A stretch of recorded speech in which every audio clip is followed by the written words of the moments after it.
Good morning, would be doctors. How is the Josh? Good. Would be doctors, this is our 16th lecture, NEET Physics Crash Course. Would be doctors, इससे पहले हमने अपने पहले 15 lectures में motion in one dimension, vectors, projectile, laws of motion, friction, work power energy, ये सभी topic discuss कर चुके हैं। इन सभी टॉपिक्स की हमने थ्योरी डिस्कस की है और इनके ऊपर जो एक्सपेक्टेड 26 जुलाई को क्वेश्चन आ सकते हैं वो हमने डिस्कस किए हैं।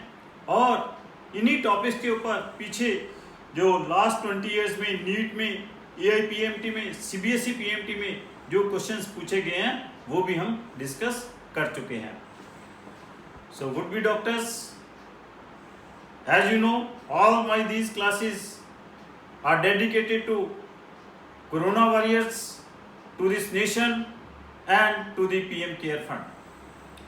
So would be doctors, आज नया टॉपिक शुरू करने से पहले हम शांति पाठ करेंगे।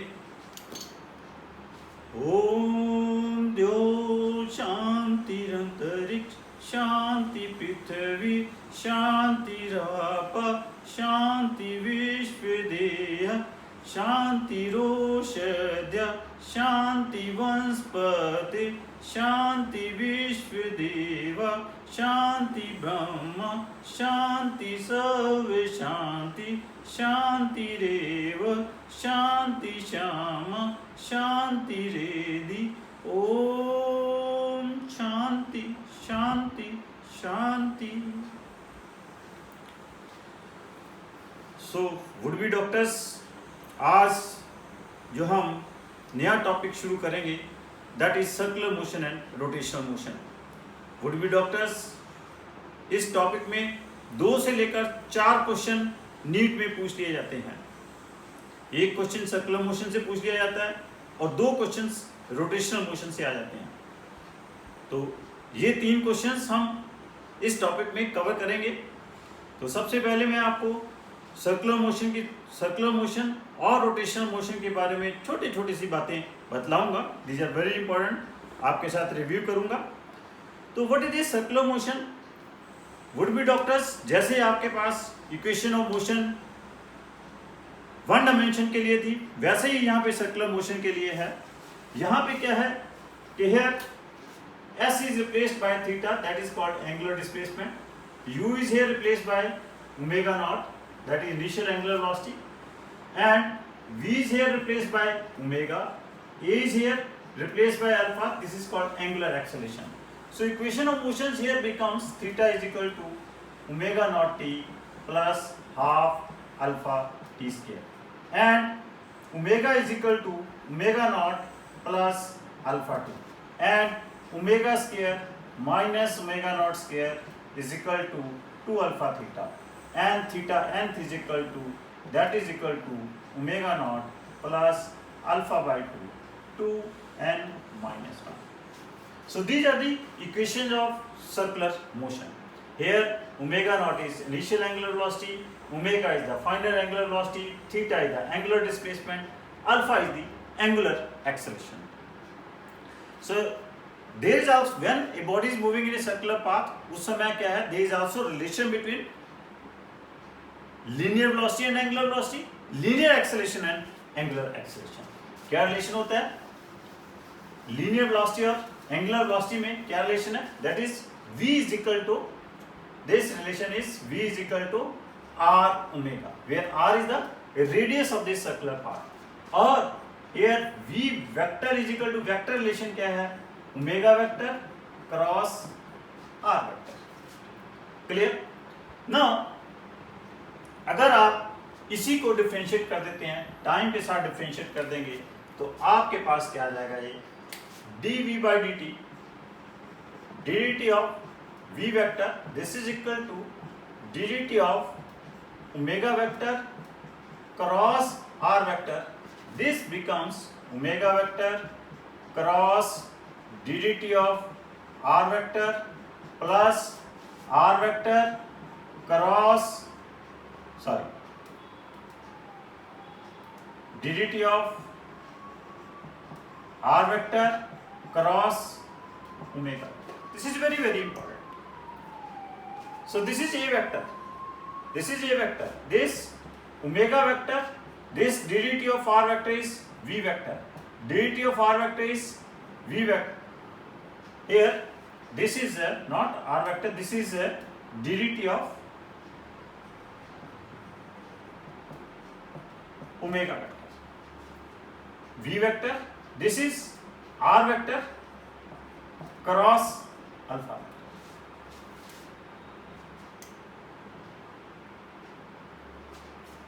This is dt of, again I am sorry,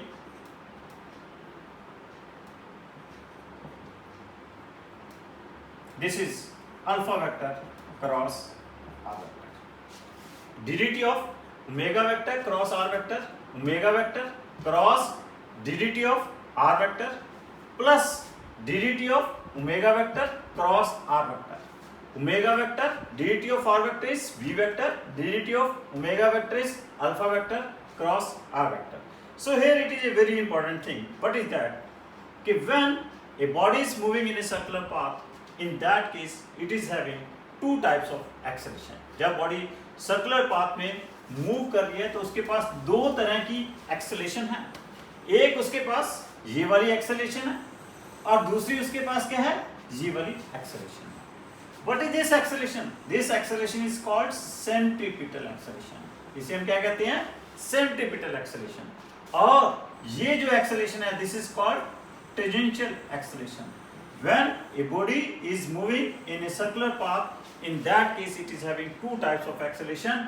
One is centripetal acceleration, another is tangential acceleration. This acceleration, centripetal acceleration, this acceleration is produced due to change in direction of motion of the body. ये सी जो है, that is produced due to change in direction of motion of the body, and this is also known as radial acceleration. और इसे क्या कहते हैं, radial acceleration. This acceleration always acts toward the center of the circle. Suppose this is a body which is moving in a this circular path. ऐसे ही circular path में move कर लिया और इस circular path का क्या है, radius क्या है, r. Now this centripetal acceleration always acts toward the center of the circle. और मैंने क्या कहा कि this acceleration is produced जब बॉडी सर्कुलर पाथ में मूव कर रही है तो इसकी डायरेक्शन ऑफ मोशन क्या है, कंटिन्यूसली चेंज हो रही है. तो इस डायरेक्शन चेंज के कारण जो एक्सेलरेशन प्रोड्यूस हो रही है, that is called centripetal acceleration. और जब भी बॉडी सर्कुलर पाथ में मूव करेगी, this component of acceleration can never be zero. ये जो कंपोनेंट है एक्सेलरेशन का, कभी भी जीरो नहीं होगा. This is called tangential acceleration. और ये एक्सेलरेशन किधर एक्ट करती है, this acceleration act toward the tangent of the circle. This is also known as transverse component of the acceleration. This component of acceleration is produced due to change in speed of the body. जब body circular path में move कर रही है, non uniform speed के साथ move कर रही है, तो उस समय जो ये एक्सेलरेशन प्रोड्यूस हो रही है, जिसके कारण ये एक्सेलरेशन प्रोड्यूस हो रही है, that is called tangential acceleration. This component of acceleration can be zero also. कब जीरो हो सकता है कि when body is moving in a circular path with constant speed. जब बॉडी सर्कुलर पाथ में कांस्टेंट स्पीड के साथ मूव करेगी, उस केस में this component of acceleration will be equal to zero. तो इन दिस वे जो आपके पास टोटल एक्सेलरेशन होगी बॉडी की, that will be equal to magnitude of the total acceleration होगी under root of AC square plus AT square. Clear? This is the magnitude of the total acceleration. And let it is, if it is making an angle alpha with AC, तो उस case में tan alpha क्या आ जाएगा, that is equal to 80 by AC. इसी के ऊपर ही बहुत अच्छा बार एक दो बार पीछे कॉम्पिटिटिव नीट में सॉरी AIPMT में इसके ऊपर क्वेश्चन पूछ भी लिया गया है, सिंपल इसी फॉर्मूले के ऊपर कि A is equal to under root of AT square plus AC square.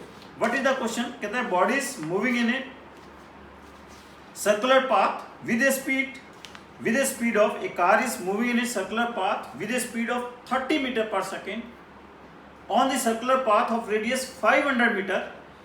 Its speed is increasing at the rate of 2 meter per second square. What is the acceleration of the car? एक बार फिर सुन लीजिए question, कहता है car is moving with a speed of 30 meter per second on a circular path of radius 500 meter. 500 meter. Its speed is increasing at the rate of 2 meter per second square.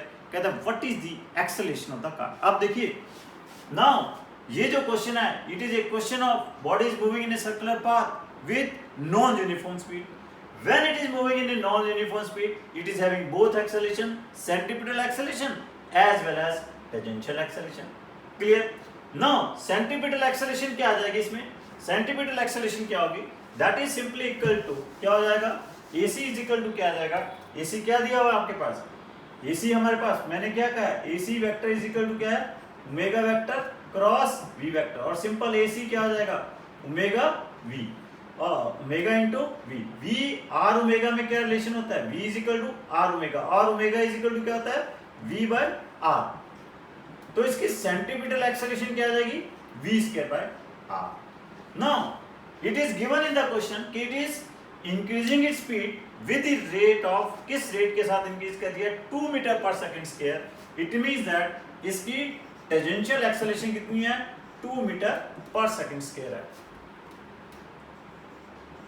2 metre पर second square इसकी क्या है, tangential acceleration है, और centripetal acceleration इसकी क्या है, V square by R है। अब हमने टोटल इसने पूछा व्हाट इज द एक्सेलरेशन। अब जब एक्सेलरेशन पूछा तो इट मींस दैट कि टोटल एक्सेलरेशन पूछी है, तो यहाँ पे AC की वैल्यू क्या रख देंगे, V by R, V square by R, AT की वैल्यू क्या रख देंगे, 2 मीटर पर second square. V is here given that is 30 metre पर सेकंड, क्या दिया हुआ है, 30 मीटर पर सेकंड दिया हुआ है। Radius of the circular path क्या दिया हुआ है, 500 मीटर दिया हुआ है। If you will substitute all this values here you will get the answer. Clear? तो मैंने ये क्वेश्चन आपके लिए इसलिए कराया है कि आपके पास एक बॉडी सर्कुलर पाथ में मूव कर रही है, उसकी स्पीड भी दी हुई है, उस सर्कुलर पाथ का रेडियस दिया हुआ है, साथ में दिया हुआ है increasing its speed with the rate of that is 2 metre पर सेकंड स्क्वायर के साथ अपनी वो स्पीड इंक्रीज कर। इसमें 2-3 चीजें इसलिए इंपॉर्टेंट है, आप ऊपर कह रहे हो पहले स्पीड दी हुई है, फिर कह रहा है स्पीड इंक्रीज कर रही है, फिर उसने पूछ लिया एक्सेलरेशन क्या है। अब इस क्वेश्चन में कुछ नहीं क्लियर किया उसने कि उसने सेंट्रीपिटल एक्सेलरेशन पूछी है या टेंजेंशियल एक्सेलरेशन पूछी है।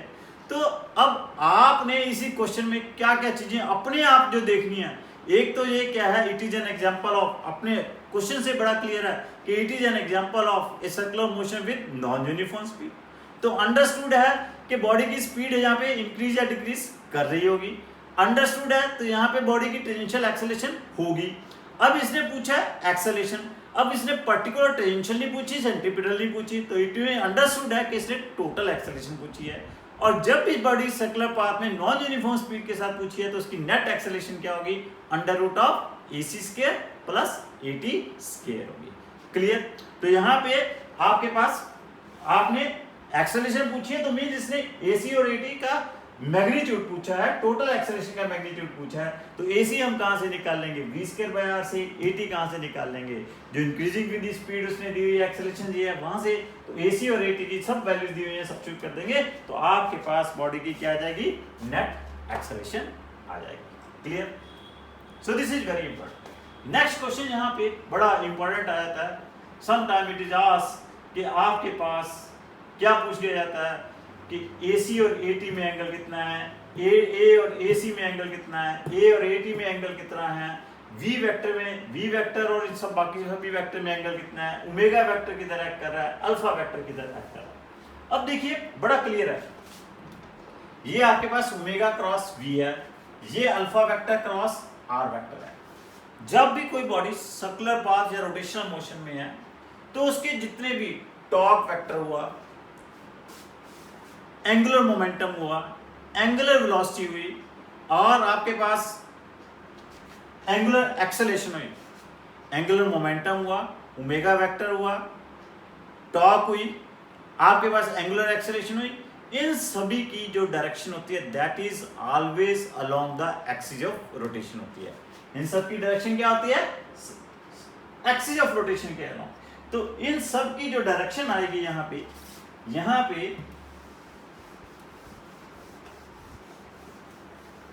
दीज आर द इन सब वेक्टर्स की डायरेक्शन मींस ओमेगा वेक्टर और अल्फा वेक्टर की डायरेक्शन क्या होगी? That is along the axis of rotation. Now what is here question? Here question is कि what is the angle between AC vector and AT vector. अब हम देख लें, it is very clear, AC vector और AT vector तो क्या है? Perpendicular है, तो इनके बीच में एंगल क्या होगा? 90 डिग्री होगा। क्लियर ना? अब हमारे पास क्या है? V वेक्टर क्या है? Omega vector cross R vector है। V वेक्टर क्या है? याद रखना, V vector is omega vector cross R vector. This is not R vector cross omega vector. V vector की डायरेक्शन, वेलोसिटी वेक्टर की जो डायरेक्शन है, it is always along the tangent of the circle. Clear? तो यहां से बड़ा clear है कि V vector is perpendicular to omega vector is V vector is perpendicular to omega vector as well as V vector is perpendicular to R vector. क्यों? आपके पास जब भी कोई cross product of two vector से कोई वेक्टर आता है that is perpendicular to their those vectors. जैसे C vector is A vector cross B vector, C is A perpendicular to A as well as perpendicular to B। तो diagram से भी बड़ा clear है, V वेक्टर किसकी तरफ act कर रहा है? टेंजेंट के अलोंग एक्ट कर रहा है। रेडियस वेक्टर किधर एक्ट कर रहा है? Along the radius of the circle है। ओमेगा वेक्टर क्या है? जिस सर्कुलर पाथ में ये बॉडी मूव कर रही है उसकी जो जिस प्लेन में सर्कुलर बॉडी मूव कर रही है उस प्लेन के जो परपेंडिकुलर एक्सिस है वहां पे ओमेगा वेक्टर एक्ट कर रहा है। तो it mean that V vector omega vector के भी परपेंडिकुलर है, V वेक्टर R वेक्टर के भी परपेंडिकुलर है, और V वेक्टर R वेक्टर भी क्या है? आपस में परपेंडिकुलर है। ओमेगा वेक्टर और R वेक्टर भी क्या आपस में परपेंडिकुलर है। Here omega vector is also perpendicular to R vector. तभी हम सिंपली V वेक्टर जो लिखा जाता है omega vector cross R vector, simply modulus of V vector को हम क्या लिख देते हैं? Simply written as R omega. क्यों लिखा जाता है? क्योंकि यहाँ पे थीटा क्या है? 90 डिग्री है। क्लियर? नो, अब आपके पास क्या है? अल्फा AT वेक्टर किसके बराबर है? Alpha vector cross R vector. It is very clear कि AT vector will be perpendicular to alpha vector, AT vector is perpendicular to R vector, और R और अल्फा में भी एंगल कितना है? R और अल्फा में भी एंगल कितना है? 90 डिग्री है। Alpha vector is perpendicular to R vector, तो इसलिए हम AT को भी क्या लिख लेते हैं? सिंपल R अल्फा लिख लेते हैं। दिस इज वेरी इंपॉर्टेंट कि आपके पास जो टेंजेंशियल एक्सेलरेशन है वो किसके इक्वल है? That is equal to R alpha के इक्वल है। तो मतलब आपके पास you can say in brief omega vector and alpha vector, these two vectors are perpendicular to V vector, R vector, AC vector, AT vector and E vector. AC vector and AT vector, they are also perpendicular to each other.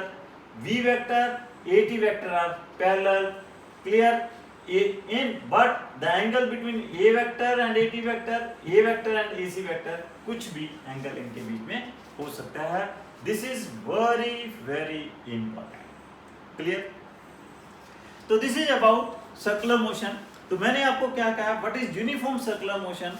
कि when a body is moving in a circular path with constant speed, that motion is called uniform circular motion. But क्या है uniform circular motion में? कि body speed तो body की constant है, लेकिन direction of motion क्या है? उसकी कंटिन्यूसली चेंज कर रही है। Direction of motion continuously change कर रही है, तो it means that its velocity vector is not constant. जब बॉडी सर्कुलर पाथ में कांस्टेंट स्पीड के साथ ऐसे बॉडी सर्कुलर पाथ में मूव कर रही है, इसकी स्पीड क्या है? It is moving in a circular path जिसका रेडियस कितना है r, ये कांस्टेंट स्पीड के साथ मूव कर रही है, लेकिन डायरेक्शन ऑफ मोशन इसकी कंटिन्यूसली चेंज हो रही है, तो इट मींस दैट इसका वेलोसिटी वेक्टर कंटिन्यूसली चेंज हो रहा है। Velocity vector it means that continuously change हो रहा है according to Newton's first law of motion, it can not change itself. It means that कोई ना कोई इसके ऊपर फोर्स एक्ट कर रही है, और वो फोर्स क्या कर रही है, इसकी डायरेक्शन ऑफ मोशन को कंटिन्यूसली चेंज कर रही है, और that force is only changing the direction of motion only, that is not changing the speed of that particle here. तो वो तभी पॉसिबल है कि वो फोर्स इस मोशन के इसके जो वेलोसिटी वेक्टर है, अब इसका वेलोसिटी वेक्टर किधर एक्ट कर रहा है, velocity vector always acting along the tangent of the circle, it means that वो फोर्स किधर एक्ट करेगी, perpendicular to the velocity vector act करेगी, और उस फोर्स को हमने क्या कॉल किया है, that is called centripetal force. What it is called, centripetal force. और ये सेंट्रीपिटल फोर्स किसके बराबर होती है, this centripetal force is equal to M A C, और this is equal to A C क्या है, that is v square by r, और दिस इज इक्वल टू क्या है, एम आर ओमेगा स्क्वायर, और दिस इज इक्वल टू क्या है, M R 4 pi square upon T square. Omega को क्या लिख सकते हैं, 2 पाई अपॉन कैपिटल टी, और this can be written as M R 4 pi square F square. So these are the different expression for the centripetal acceleration. M V square by R, v को हमने लिख लिया r omega, m r omega square, omega को क्या लिख लिया 2 pi upon capital t is the time period, m r 4 pi square upon t square, 1 by t क्या, that is f, और it can be written as m r 4 pi square f square. So this is the centripetal force acting on a particle which is moving in a circular path. तो जब भी कोई body circular path में move कर रही है तो उसके ऊपर सेंट्रीपिटल फोर्स तो एक्ट करेगी। बहुत सारी एग्जांपल हैं आपके पास आपके सिलेबस में, जैसे आपके पास क्या है, मैग्नेटिक इफेक्ट ऑफ करंट में करते हो, वहां पे एक चार्ज पार्टिकल है that is moving in a circular path. उस केस में क्या है, जो सर्कुलर पाथ में जब चार्ज पार्टिकल मूव करता है तो it has required the centripetal force. तो उस केस में सेंट्रीपिटल फोर्स कहां से आती है, that centripetal force is provided by magnetic force acting on A charge particle which is kept in a magnetic field। तो मींस जिसे हमने क्या कॉल किया, लोरेंट्स मैग्नेटिक फोर्स कॉल किया है। जब चार्ज पार्टिकल सर्कुलर पाथ में मूव कर रहा है, जब चार्ज पार्टिकल मैग्नेटिक फील्ड में मूव कर रहा है, तो उस समय क्या है, जब इसे इसके परपेंडिकुलर डायरेक्शन में मूव करता है तो उस समय क्या, it adopt the circular path adopt करता है। तो उस केस में जो it has required the centripetal force जो है इसको रिक्वायर्ड है, वो कहां से आ रही है, that centripetal force is provided by Lorentz magnetic force, that is QVB। Q is the charge, V is the speed with which it is moving, B is the strength of magnetic field। QVB is providing the centripetal force that is equal to mv square by r। Similarly, आपके पास earth is revolving around the sun. अब earth सन के around revolve कर रही है, अर्थ को भी क्या चाहिए, सेंट्रीपिटल फोर्स चाहिए, और अर्थ को जो सेंट्रीपिटल फोर्स चाहिए वो कहां से मिल रही है, that centripetal force is provided by gravitational force of attraction between the earth and sun. Earth और सन के बीच में जो ग्रेविटेशनल फोर्स है वो इसको क्या कर रही है, सेंट्रीपिटल फोर्स प्रोवाइड कर रही है। तो हम क्या इक्वेशन लिख देते हैं, mv square by r is equal to capital G capital M small m by r square, where capital M is the mass of sun, small m is the mass of earth। clear? now जब satellite अर्थ के round revolve करते हैं तो revolving satellite को भी क्या चाहिए, they have required also the centripetal force, and that centripetal force is provided by the gravitational force of attraction between the satellite and earth। वो centripetal force क्या है, mv square by r, that is equal to क्या होगा, capital G capital M small m by r square, where capital M is the mass of earth, small m is the mass of satellite, r is the radius of the orbit in which it is revolving। यहाँ से हम satellite की orbital speed भी calculate कर सकते हैं। Similarly electron is revolving around the nucleus. जब electron nucleus के अराउंड रिवॉल्व कर रहा है तो इलेक्ट्रॉन को भी क्या सेंट्रीपिटल फोर्स चाहिए, that centripetal force is provided by the electrostatic force of attraction between the electron and nucleus. तो उसमें इक्वेशन क्या बनती है, mv square by r is equal to क्या होता है, 1/4 pi epsilon naught Q1 Q2 divided by r square। Q1 is the charge on electron, Q2 is the charge on nucleus, r is the radius, this orbit में वो electron क्या कर रहा है, revolve कर रहा है। तो मेरा कहने का मतलब सिंपल यही है कि जब भी कोई बॉडी सर्कुलर पाथ में मूव कर रही है तो it has required the centripetal force, that centripetal force definitely से सेंटीपिटल फोर्स चाहिए, और वो सेंटीपिटल फोर्स आपके पास कहाँ से आती है, जो भी आपके पास वो फोर्स उसको सर्कुलर पाथ में रिवॉल्व कर रही है वो फोर्स उसे सेंटीपिटल फोर्स प्रोवाइड कर देगी। क्लियर? तो 3-4 एग्जांपल मैंने आपको दे भी दिया। So there are more number of examples of the uniform and non uniform circular motion. कि आपके पास एक व्हीकल है, a vehicle is taking a turn along curved level track. A vehicle is taking a turn along curved level track. अब जब वो curve level track के ऊपर टर्न कर रहा है, टर्निंग के टाइम क्या है, it has required the centripetal force.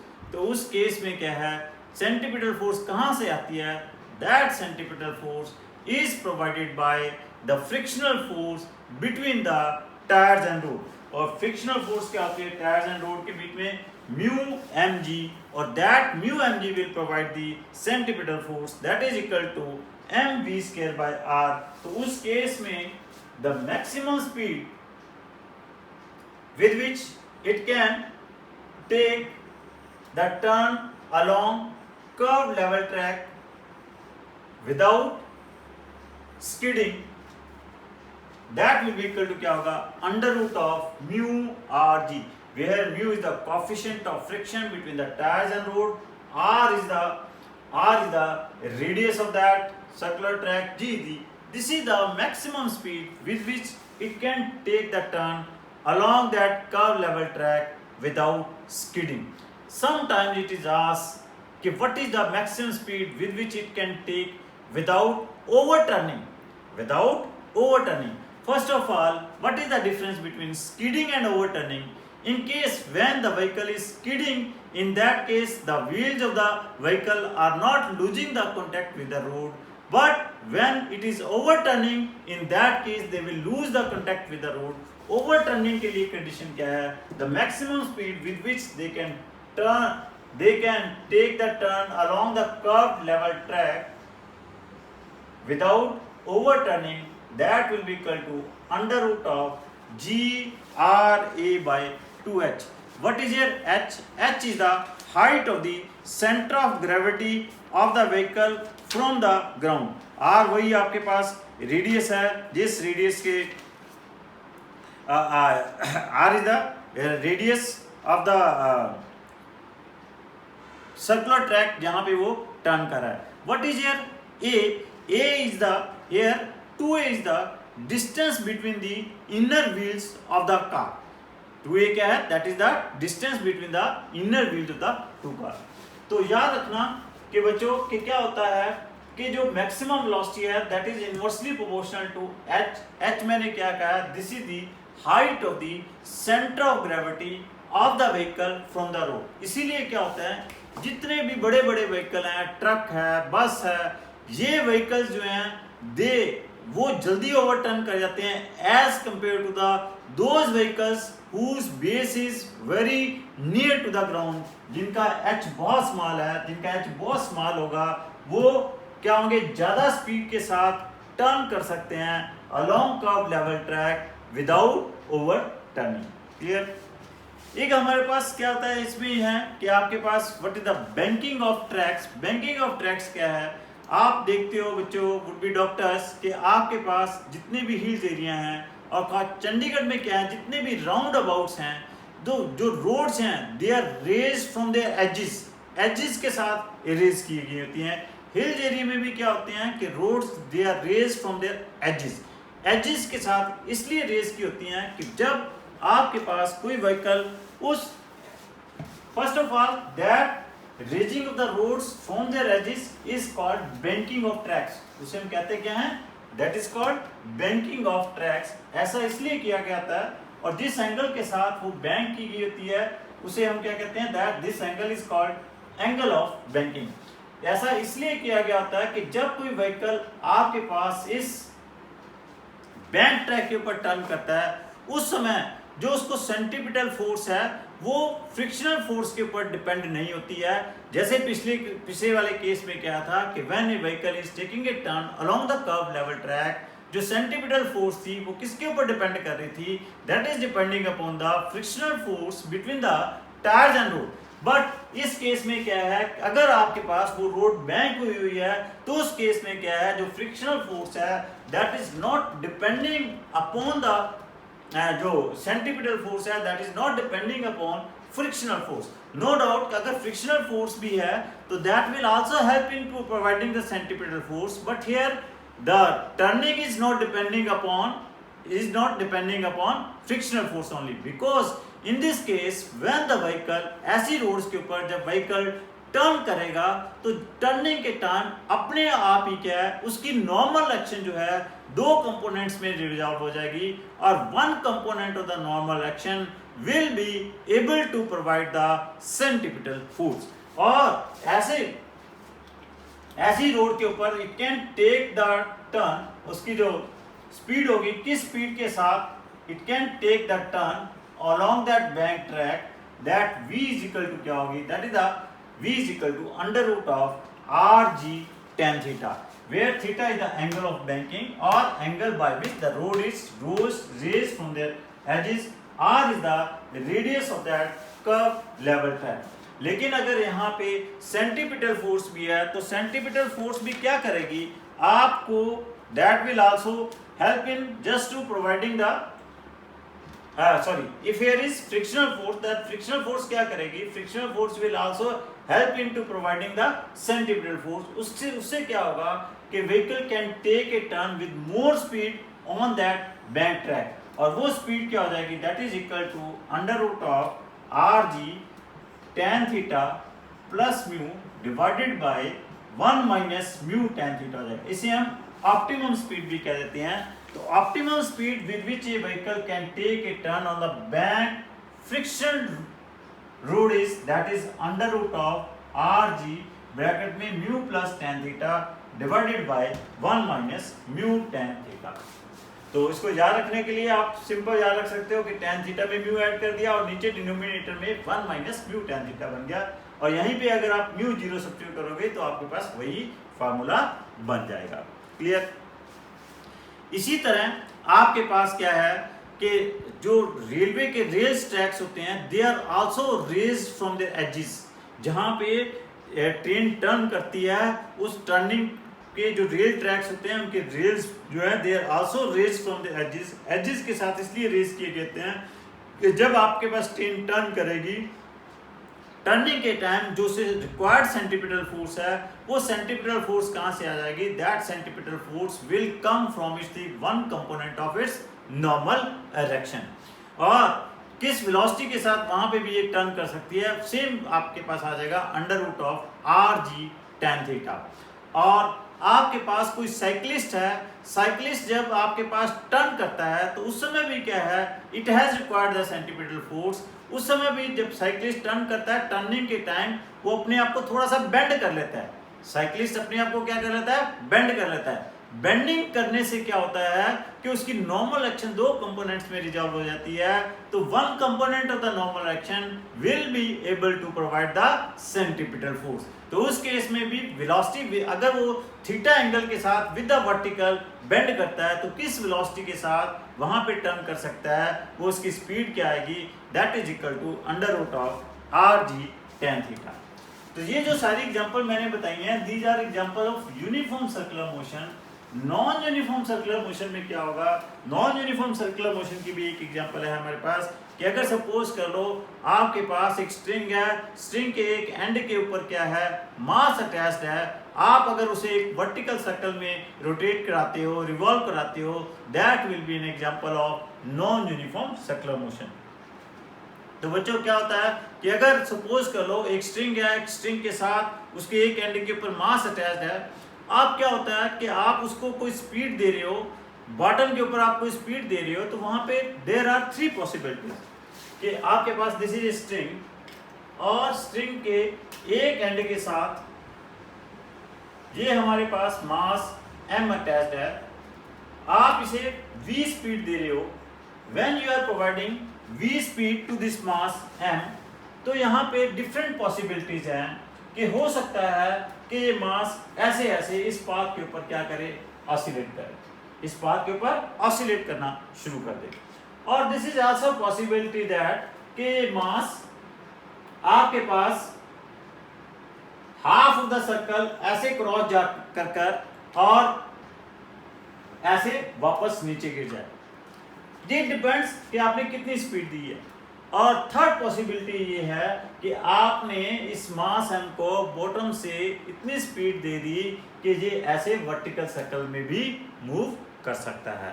So these are the different possibilities कि जब आप इस मास m को बॉटम पॉइंट के ऊपर कोई स्पीड दे रहे हो, कोई वेलोसिटी प्रोवाइड कर रहे हो, उस स्पीड देने से क्या क्या पॉसिबिलिटी है, ये मास ऑसिलेट भी कर सकता है। सेकंड पॉसिबिलिटी क्या है, ये मास अपने सर्कल के मिड हाफ को पूरा करने के बाद कोलैप्स भी कर सकता है। थर्ड पॉसिबिलिटी क्या है, it can move in a vertical circle. तो ये सभी पॉसिबिलिटीज किसके ऊपर डिपेंड कर रही है कि आपने बॉटम के ऊपर कितनी स्पीड दी है। अगर सपोज कर लो कि आप इसके बॉटम के ऊपर कितनी स्पीड देते हो, बॉटम के ऊपर जो आप स्पीड प्रोवाइड करते हो, दैट इज इक्वल टू क्या है, under root of x plus 4gr है, where r is the radius of the circle and that is equal to किसके इक्वल है, वो लेंथ, स्ट्रिंग की लेंथ के इक्वल है। अगर आप इसको here x is any number और ये नंबर जो है this number is always greater than और इक्वल टू 1 है। अगर आप मिनिमम कितनी स्पीड प्रोवाइड करते हो, वो मिनिमम स्पीड कितनी है, दैट इज x की वैल्यू अगर 1 रख दें, अंडर रूट ऑफ 5gr है, इतनी स्पीड रखते हो तो then this mass can move in a vertical circle without any slacks in the string. ये अपने वर्टिकल सर्कल में मूव करेगी। और कॉरस्पॉन्डिंगली जो इसकी speed, this is the speed given at what point, at the lowest point. Correspondingly इसकी जो speed at the highest point होगी that will be under root of xgr। और कॉरस्पॉन्डिंगली जो इसकी स्पीड मिड पॉइंट के ऊपर होगी, मिड पॉइंट के ऊपर जो स्पीड होगी that will be under root of x plus 1 gr। These are the speeds, x plus 2gr. So these are the speeds of the body when it is given at the lowest point, means minimum speed आपको कितनी देनी होगी। अगर इस मास को आपने vertical circle में move कराना है तो मिनिमम आपको कितनी स्पीड प्रोवाइड करनी होगी, अंडर रूट ऑफ 5gr। और कॉरस्पॉन्डिंगली इसकी हाईएस्ट पॉइंट के ऊपर जो स्पीड होगी दैट विल बी gr, और कॉरस्पॉन्डिंगली इसकी मिड पॉइंट के ऊपर जो स्पीड होगी that will be under root of 3gr। Clear? तो these are the speeds of the particle when it is moving in a vertical circle without any slag in the string, and this is the minimum speed is required at the lowest point। और correspondingly जो string है, इस string के ऊपर, string में जो tension होगी, lowest point के ऊपर जो टेंशन होनी है that is equal to y plus 6 mg होनी है। This is the maximum tension in the string at the lowest point। Here y is any number which is greater than or equal to 0, और lowest point के ऊपर जो minimum maximum tension होगी that will be equal to क्या आ जाएगा, 6 mg आ जाएगा। Clear? और आपके पास कॉरस्पॉन्डिंगली हाईएस्ट पॉइंट के ऊपर टेंशन होती है दैट इज y mg, और मिड पॉइंट के ऊपर जो टेंशन होनी है that is equal to y plus 3m। So these are the tension in the string, these are the tension in the string when it is moving in a vertical circle without any slags in the string। तो यहाँ पे बड़े अच्छे से question आ जाते हैं। Simple पहला question आता है कि body is moving in a vertical circle without any slag in the string, the mass with body, the string, length of the string with which this body is attached, that is L। कहता है what is the difference in kinetic energy between the lowest point and highest point। जब ये मास Bob अपने lowest point से highest point के ऊपर पहुंचेगा तो इसकी काइनेटिक एनर्जी में डिफरेंस कितना आएगा। तो क्या होगा कि जब ये नीचे से ऊपर जा रही है, काइनेटिक एनर्जी लूज कर रही है, पोटेंशियल एनर्जी गेन कर रही है, जो गेन इन पोटेंशियल एनर्जी होगी that will be the loss in kinetic energy. जब ये लोएस्ट पॉइंट से हाईएस्ट पॉइंट के ऊपर चली जाएगी तो इसने हाइट कितनी गेन कर रही है, दैट इज 2L।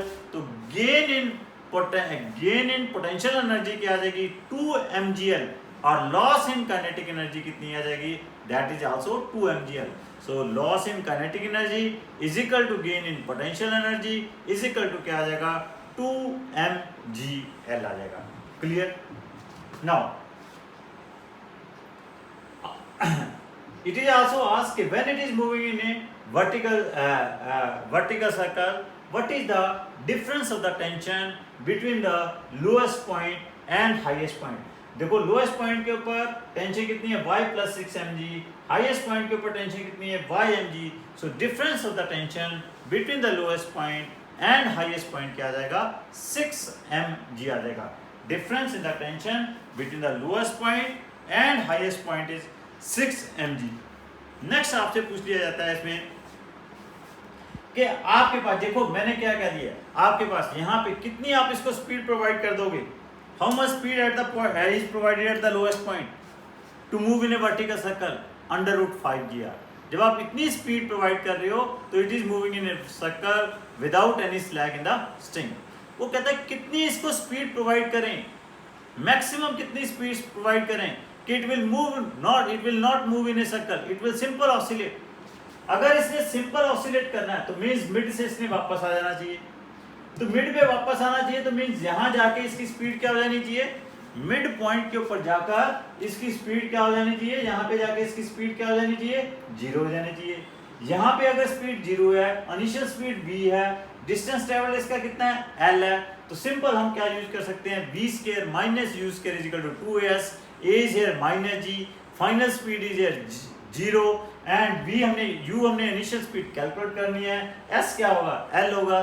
तो आपके पास कितनी मैक्सिमम स्पीड दे सकते हो, √2gl। जब आप मैक्सिमम स्पीड √2gl देते हो तो मतलब √2gl देते हो या √2gl से कम देते हो, उस केस में ये मास क्या करेगा, सिंपल ऑसिलेट करेगा, this mass will oscillate. Next last इसमें ये क्वेश्चन पूछ लिया जाता है कि कितनी हम इसको स्पीड प्रोवाइड करें कि neither it will oscillate nor it will complete a circle. अगर हम चाहते हैं कि neither it will complete a circle nor it will oscillate, मतलब मिड ऑफ द सर्कल को क्रॉस कर जाए, टॉप ऑफ द सर्कल को क्रॉस ना करे, तो इट मीन दैट इसकी स्पीड क्या हो, √2gl से ज्यादा हो और √5gl से कम हो। When this mass at the bottom is given a speed which is lesser than √5gl and greater than √2gl, in that case this mass will neither oscillate nor it will complete the circle. So thank you very much would be doctors, I hope कि you are preparing well। जो मैंने आपको पहले दिन schedule दिया था, first month का schedule दिया था, जो मैंने आपको 8 टेस्ट दिए हुए हैं, सभी वुड बी डॉक्टर्स ये सभी टेस्ट रेगुलरली कर रहे हैं, मुझे सबकी रिपोर्टें आ रही हैं, तो आप बहुत अच्छा कर रहे हो आप, और अपनी अपनी प्रॉब्लम भी आप सब भेज रहे हो, मैं सभी की प्रॉब्लम्स का जवाब उनको व्हाट्सएप पे दे रहा हूँ, तो करते रहिए आप। तो मैं नेक्स्ट जो आपके पास जैसे ही ये 1 मंथ कंप्लीट होगा, नेक्स्ट आपके पास 15 डेज का शेड्यूल मैं आपको दे दूंगा कि नेक्स्ट 15 डेज में आपने क्या करना होगा। सो वुड बी डॉक्टर्स, हारेगा कोरोना जीतेगा इंडिया। वुड बी डॉक्टर्स स्वस्थ रहिए, सुरक्षित रहिए, जागरूक रहिए, जागृत रहिए। धन्यवाद।